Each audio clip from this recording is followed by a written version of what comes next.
Hi, sisters. Welcome to the Body Ally podcast, where we learn how to stop battling with our bodies and with food from a faith based approach. We learn instead how to be an ally with our bodies, partnering with them, accepting them as the God given gift that they were intended to be, learning how to pursue health goals not in an effort to prove value, but as an act of love. Hi, I'm Carrie Nygaard, your host. Today, we're going to get into the number one reason people emotionally eat. Here's what happens throughout our day is that we start out the day thinking this is going to be great. I'm really going to be in control with food. I'm going to be mindful with my food, or however you want to set it up. And the day goes on, and usually we do pretty good in the afternoon, or and after dinner is where it tends to fall apart. What happens? And you know what happens is emotions happen. And you know the number one reason why people emotionally eat, even what those who are eating and they don't realize that they're eating out of emotion or emotional need, the reason why is because most people, the mass majority of people, do not know what an emotion is. So on this podcast, I'm going to go into teaching you what an emotion actually is, not examples of emotions. That's not what I'm talking about. Not sadness, happy, angry, elated, excited. I'm not talking about specific emotions. I'm talking about in general, what is an emotion? And I didn't know until I was well into my mid 30s. I'm going to teach you what an emotion is, and then also what to do with your emotions so that you're not going to food to solve for them. All right, let's get into it. So I was, like I said, in my mid 30s before I ever knew what an emotion was. This was a period in my life where I had decided to come away from diet mentality, really delve into what was the root cause of my disordered relationship with my body and with food, coming out of this idea thinking that I had to change my body in order to feel right in the world, and instead choosing to care for my body from love and abundance and peace and acceptance as a gift required a whole new reframe, not only in my relationship with my body, but also in the way that I understood emotions. Why? Because every time I felt confused, every time I felt bored, every time I felt overwhelmed, which was a lot with someone who has as many children, half a dozen children like I do, I thought that I needed to escape those emotions. And the way I would escape those emotions is by eating. And sometimes it was really obvious, like, oh, I'm just so angry, or I'm just so bored, or I'm just so frustrated, I'm going to shove food in my face. Sometimes it was really obvious. And other times it was more covert, such as a transition. I didn't realize that there was something called a transition snacker, but there is. Anytime you move your focus from one thing to another, or from one part of your day to another, maybe a transition from being in the house to getting in the car, a transition from focusing on this project to the next one, is there's a discomfort that comes with that we really usually aren't used to recognizing. And oftentimes our brain will send us an urge to get some food to help smooth out the discomfort that comes from those transitions in our day. You might not be hungry, but for some reason you feel like you really need to grab food before you get in the car to go pick up your kids or to go to the store. And that's just because of transitions. Or when you switch from cleaning the house to maybe doing bills or something like that, you feel the need to eat something. This is because when we feel discomfort, our brain signals to us, this is painful. We better introduce some pleasure to counteract the pain. Realize this, and I've talked about this on previous podcasts, is that I want you to think of your brain in two parts. There's your upper brain and your lower brain, or your conscious thinking self and your unconscious lower brain, primal brain, reptilian brain. I oftentimes call it the toddler brain. Toddler brain, primal brain, and lower brain is the phrases that I most often used for this part of you. This is where over 90% of your thinking occurs, and less than 10% are thoughts that you are aware of. These hardwired survival instincts that are in your brain identify pain as a threat to survival and identify pleasure as increasing probability for survival. This is very simple. This is very basic, very primal, toddler type thinking, right? I want it, must have it, right? Our conscious thinking self, our prefrontal cortex, is much more evolved, much more developed, right? That's the big difference between primates and the human species, okay? This prefrontal cortex and the high functioning that it has. When it comes to emotions, when we have an uncomfortable emotion, our brain identifies that as a threat to our survival, and it has to be counteracted with something that will increase our survival. And our lower brain associates pleasure with increasing our survival. Now, not all things that give pleasure will actually increase your survival, and not all things that bring pain will decrease your survival. Know that, but our lower brain does not have the ability to reason. Therefore, it's supposed to have a supervisor. Your brain is supposed to be supervised by your higher conscious thinking prefrontal cortex. So, throughout the day, as you're going throughout the day, it tolerates painful things, or push, push, push, go, go, go. It tolerates this type of movement in your day better. But by the end of the day, you're emotionally depleted. Your energy stores are depleted. You felt lots of emotions, done lots of things by the end of the day. And it's much more difficult to be able to handle or hold space or deal with those emotions. So what do? We go to increase pleasure, which was something that with something that's readily available. And what's readily available for us right now is food. Food's everywhere. It's abundant. I'm not saying that there aren't places in the world or people in our country that have some food scarcity, but if you have the means to be able to listen to me right now, chances are you're not worried where your next meal will come from. Maybe, but the high likelihood is that you're not. That there's places you can go, people you can call. They're giving food out at Costco every day. Yes, you have to have a membership to get in. But guess what? Even in orchard country where I live, apples fall to the ground constantly because they cost more to pick than they could get to sell. There is an overabundance in general in food. Maybe in supplying, there can some places be an issue, but overall, we live in a place of abundance with food. So what does our brain do? It goes to the easiest way to get pleasure, which is food. Simple as that. Okay, so what is an emotion? And what's the number one way or the number one reason why people emotionally eat? It's because they don't know what an emotion is. And I didn't till I was in my mid 30s. And it's this: an emotion is just a sensation in your body, period. When I first heard this, I was like, my brain like short circuited. I thought, what? It's just a sensation in my body. Realize that I grew up like most other people that have grown up in this society, is that I was taught not to overfill, to suck it up, to buck up, right? Cowboy up. And there is something to resilience. We don't have to crumble to every emotion. No, but true emotional maturity means to be able to acknowledge and process and sit with and be with emotion. When we're scared of emotions, it's because we lack the knowledge to know what an emotion is and what it means to even feel an emotion. So when I first was taught this, that emotion is just a sensation to be felt, and I was given some information. Now, if you want to research more science-backed information on emotions in our body, Jill Bolt Taylor is the woman you want to look up. The forefront researcher on emotions in a scientific basis studied way. When your brain thinks thoughts, it releases neurochemicals. These neurochemicals are processed in the cells of your body. The processing of these neurochemicals in the cells of your body is an emotion. For example, you can think, that's so sad. You watch a sad movie and you think, oh, that's so sad. In fact, I watched a movie yesterday and I thought, oh, that's so sad. And when I thought that thought, I felt an emotion in my chest. It was kind of a pressure right here around my heart. It kind of ached. I thought, oh, I feel some sadness. And what happened was when I thought that's sad, my brain released neurochemicals. Those neurochemicals were processed and felt in my body, particularly in this area. The vagus nerve runs through the meridian of your body. Therefore, most emotions will be felt through the meridian of your body. Not that you won't feel them elsewhere, but majority will be felt through the meridian of your body or will emanate from the meridian of your body. An emotion is just a sensation of neurochemicals being processed in the cells somewhere in your body that were released from your brain when you had a thought. That's it. That's all that is. So when emotion comes up, it's kind of a painful emotion, and then our brain's like, oh, this is a problem. We should hide from that. Plus, we don't even know what an emotion is. It causes this lack of knowledge, causes fear. When you don't understand something, you fear it because you can't control it, because you don't understand it. You don't know how long it'll be there.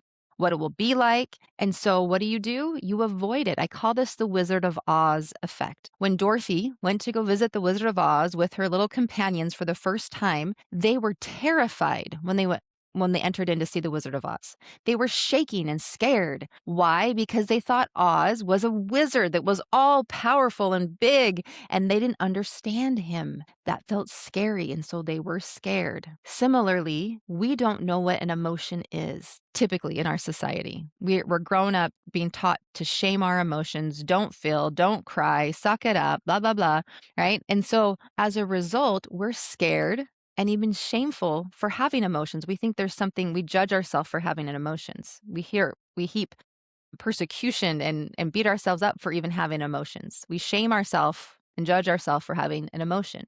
But everything about our humanity, what it means to be human, ironically, is emotions. It's all about emotions. Okay, so at the end of Wizard of Oz, what happened? Well, Dorothy wasn't scared anymore. Why? Because she understood, she had learned and gained experience and knowledge that showed her that the Wizard of Oz was just a man behind a screen with special effects, just a microphone and some special effects. She learned that the Wizard of Oz was not all powerful. It was just a man behind a screen with some special effects. So he had no more power over her.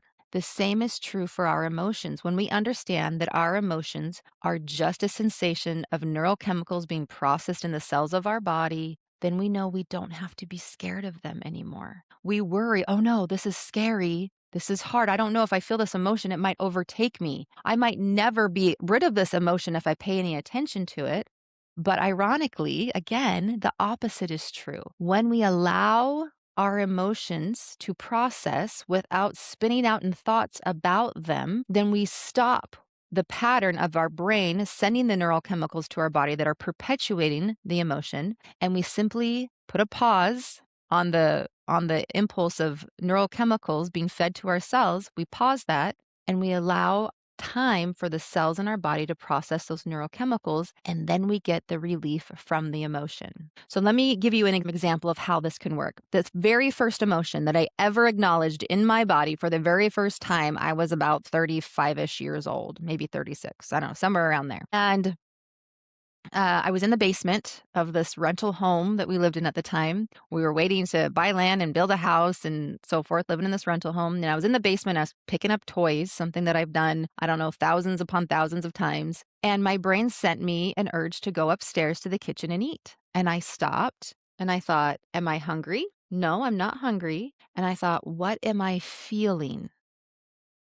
And I went through a specific process of taking my awareness, okay, taking my mental capacities and focusing it in on scanning my body. And I noticed that there was a pressure in my chest. And if someone were to have asked me how to describe that emotion, I would have said it feels a little bit like cardboard just sitting in my chest. It's not painful, just kind of uncomfortable. It's not my favorite. And there it was. And then I thought, I wonder how long it will take as I watch it without shame, without judgment, as I hold space for this emotion to exist in my body. I wonder how long it will last. And I stopped doing what I was doing. And I remember laying on the couch. Now, realize you don't have to do this with every emotion, but remember, this was the first time I was actually experiencing an emotion for what it was. Because I used to emotionally eat because I was afraid of my emotions because I didn't know what an emotion was. And that's the number one reason why people emotionally eat, because they don't know what an emotion is, therefore they fear it.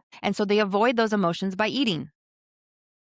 That's it. So if you can know what an emotion is, what it means for you to experience an emotion, know how to allow your body to process those emotions, then you no longer need to fear emotions. You'll know how to solve for your emotions, and you no longer will need food to help you solve for your emotions. Okay, so there I was in the basement, laying on the couch, and I looked at the clock and I said, I wonder how long this emotion will last. And I pretended like I was a little scientist. And I thought, if I pay attention to this kind of stiff, cardboardy type feeling in my chest, I wonder what it'll feel like in 15 seconds. And I watched it. I wonder if it will feel stronger or dissipate when we get to 30 seconds. And I watched it. And somewhere between 45 and 60 seconds, it lifted and was gone. It dissipated. And that's it. That is all. And then it was gone. No need to go eat, no longer feeling bored. And if I was feeling bored, I realized it wasn't that big a deal anyway. I can totally clean up the toys and feel a little pressure in my chest. No big deal.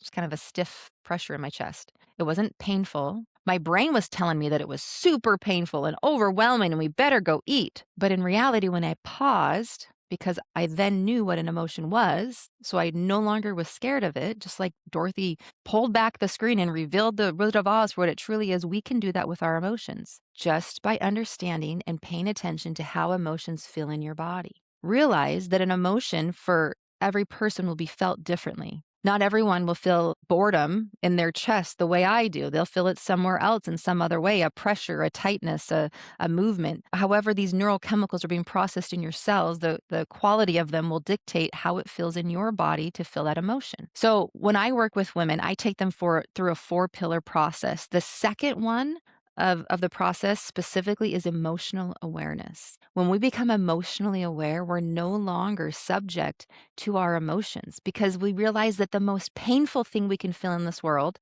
is an emotion. And the most amazing thing we can feel in this world is the same, an emotion. Nothing is truly to be feared. It's always just an emotion. Okay, so the top emotions that most people feel that they go to food to try to solve for, here they are. Anxiety. And this is based off my experience. And I've coached thousands of women. Thousands. I've taken thousands of women through my 4-step process so that they can stop struggling with food and with their body. And I've noticed that the top emotions that women have used that I've worked with, that they when they feel this emotion, they go to try to solve for it with food.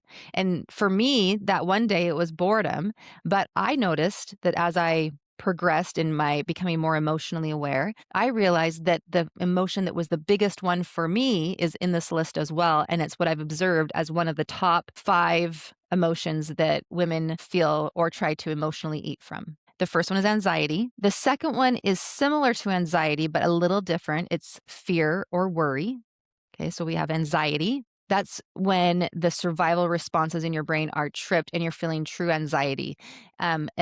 And this doesn't always have to have a precursor to it. Sometimes we just feel anxious because we have a nervous system. Okay, so anxiety is one. And then fear or worry around a specific event that you can actually identify. Remember, these two things are connected, closely connected, but they are different in how they show up. Fear and worry, overwhelm, confusion, and then boredom are the top 5 reasons or the top 5 emotions that women experience that they then strive to solve for their emotions with food. They emotionally eat to try to avoid those emotions. You know which one was the top one for me? Can you guess? Out of anxiety, fear and worry, I'm putting fear and worry together, overwhelm, confusion, or boredom, out of those 5, which one was the biggest one for me? It was overwhelm. Everybody has different themes of thoughts that their brains send them on repeat. And one theme thought for me that comes up pretty often is this is too much. My brain will tell me, it'll offer this thought up for lots of different applications and lots of different places in my life.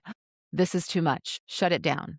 This is too much. And I realized that when I would think this is too much or this is a lot, okay, that it would then, when I would think that thought, it would trigger a response, an emotional response, and it would create overwhelm. I would release the neurochemicals and I would experience in my body a feeling of overwhelm. And where would I experience the overwhelm? Well, everyone will experience overwhelm differently in their body. I experienced it where? In my chest. Most of my emotions I feel in my chest, actually. Different sensations. Sometimes it's one side or the other. Sometimes it's higher or lower in the middle, but most of my emotions are felt in my chest. For other people, I've noticed that most of their emotions will be felt in their gut.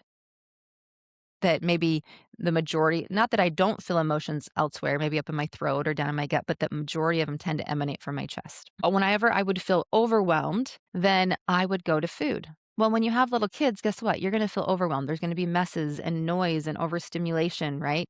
Your system will become overwhelmed, or you start to feel overwhelmed, like overstimulated from your brain, the thoughts your brain sends as well. And so I decided that my job was to get really good at feeling the emotion of overwhelm. And for me, overwhelm felt like a pressure from the outside in, like a downward pressure. And it was oval.